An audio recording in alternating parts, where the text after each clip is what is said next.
Both the Christian right and the new atheists, I think, believe in this disastrous idea that we are progressing morally, that time is linear.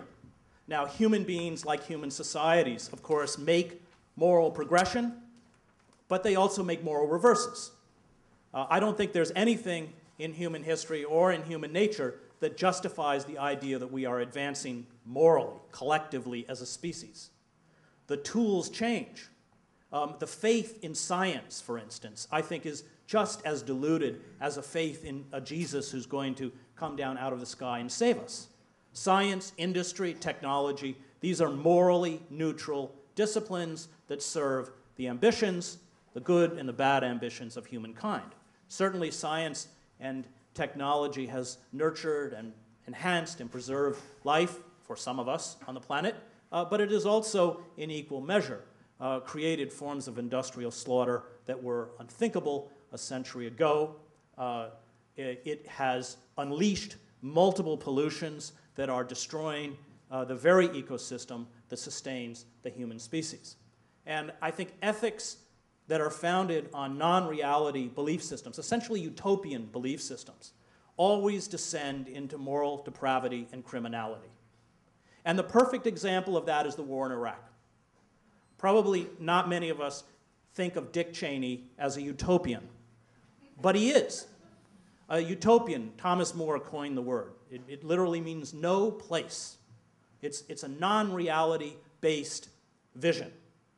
And you know, if you take the roughly 10,000 Arabists in the United States, and by that I mean people who speak Arabic and have lived for a prolonged period in the United States, at the inception of this war, I don't think you could have found more than 10 that thought invading and occupying Iraq was a good idea. And I include all the Arabists in the State Department, the intelligence community, and the Pentagon.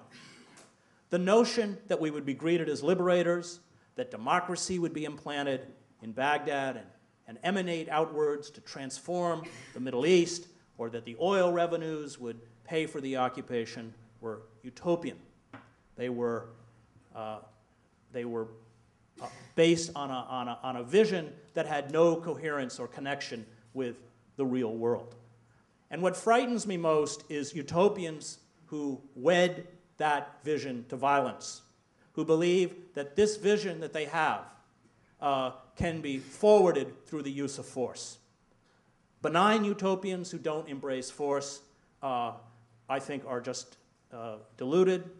But utopians who finally grasp onto violence as a tool to create the better world, to create the utopian vision, and all we have to do is look back at the last century, create mounds of corpses.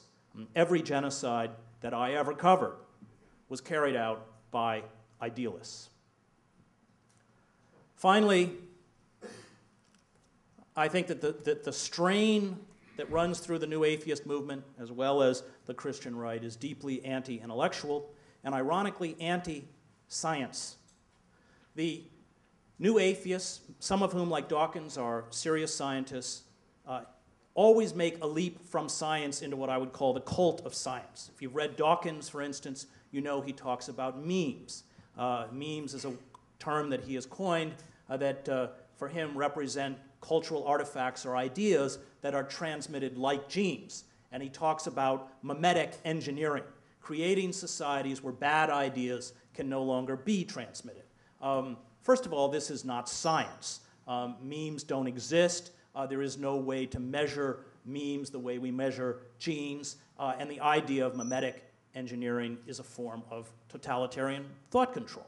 The idea that we are evolving morally and then somehow misusing Darwin to make that argument. There's nothing in the origin of the species that argues that we are evolving morally. Darwin writes correctly, I think, that species accrue mutations, including ourselves, but he's too good a scientist to posit where that will end up. And in fact, Darwin writes, again correctly, I think, that we are captive to our animal natures, to irrational forces that drive us. And having spent much of my life as a war correspondent in societies that disintegrate, I've watched how swiftly whole societies can begin to think when they are afraid with other parts of their brain. And none of us are immune. And I think at its core, this notion that when you elevate yourself, which the Christian right does and which the new atheists do, and you have no need to investigate the other, when you celebrate your cultural and linguistic and historical ignorance, when you believe that you have nothing to learn, whether from systems of religion, whether from Islam, whether from other cultures around the world, you give power and rise to, I think, a very dangerous and frightening provincialism, one that has gripped the American public. We see it in our discourse. We speak in what I think Robert J. Lifton would call thought-terminating cliches, which is really not only anti-thought, but anti-communication. So at its core, I think both of my books, and certainly this latest book, is a plea for empathy, a plea to understand, if you want to pull a concept, a religious concept, that all of us are deluded by self-interest, that none of us can walk away without huge areas of moral and physical blindness, that by investigating and standing in the shoes of the other, we can create a kind of human community that is only by building empathy. Empathy, by the way, for groups like the Palestinians, instead of demonizing the Palestinians, to begin to stand with them in places like Gaza, which is the largest open-air prison in the world, and take a list one day of all of the restrictions placed on blacks in South Africa by the apartheid regime, and it matches everything from travel documents, to curfews, to what's being done to the Palestinians, with the exception that the apartheid regime never sent F-16 fighter jets and Apache helicopters to bomb townships.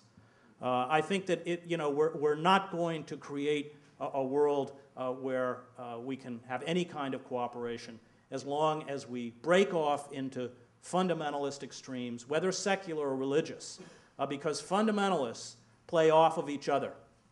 A George Bush needs an Osama bin Laden like an Osama bin Laden needs a George Bush. And most of the rest of us, Muslim and American, get caught in the middle. The world is a complicated place. There are many ways of coping and looking at reality that are very, very different from our own.